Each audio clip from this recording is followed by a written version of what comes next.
मंदिर पहुंचकर वो लोग दर्शन कर ही रहे थे कि रजनीश जी के जिगरी दोस्त श्यामलाल जी की सपत्नी आते दिख गए। अरे भाई रजनीश, आज तो बहुत दिनों बाद दिखे, सब खैरियत? दुआ सलाम के बाद नेहा ने आंखों ही आंखों में कुछ इशारा किया।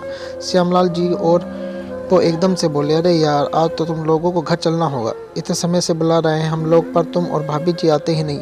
नेहा बेटा, सभी लोग आज घर चलो। अंकल इतना कह रहे तो मम्मी जी पापा जी आप लोग ही आइए, मैं भी चलती, पर बच्चों के स्कूल के आने समय हो रहा है। नेहा ने अपनी असमर्थता जाहिर की तो सुनीता जी को वो अफवाह याद आ गई। फिर भी उन्होंने चुप्पी साध ली, क्योंकि दिल के किसी कोने में उन्हें नेहा पर अभी भी विश्वास था। नेहा उन लोगों को अंकल के घर छोड़कर वापस हो ली। इधर मोहल्ले में भी ये खबर अफवाह आग की तरह फैल चुकी थी कि नेहा आज उन दिनों को लेकर कहीं गई है। बिल्कुल सामने वाले राधा जी के मकान में सारी मंडली इकट्ठी हो चुकी थी। ऊपर वाले माले की खिड़की से सभी लोग बारी बारी झाँक रहे थे।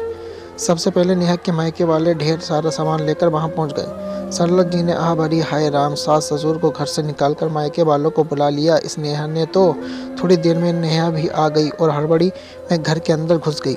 थोड़ी ही देर में सजावट शुरू हो गई और कुछ देरी में सुनीता जी की बेटी अंकिता भी वहां पहुंच गई। अंकिता के वहां पहुंचते ही राधा जी ने उसे आवाज़ देकर अपने घर में बुला लिया। अंकिता भी किसी जल्दी में थी। उसने पति को इशारे से घर में जाने के लिए बोला और खुद राधा ताई जी से मिलने आ गई। तुम्हारे मम्मी पापा को घर से निकाल दिया है, उसके मायके वाले कब्जा करने आ रहे हैं। बेटा, अच्छा किया तुम चली आई। बेटा भले ही पराया हो जाए, बेटी हमेशा साथ देती है। अंकिता, पुलिस में खबर दी या नहीं? जितने मुंह उतनी बातें। अंकिता ने अपना सिर पकड़ लिया। नेहा ने उसे आगाह किया था, पर उसने ही अपने मोहल्ले की अफवाह मंडली को हल्के में ले लिया था।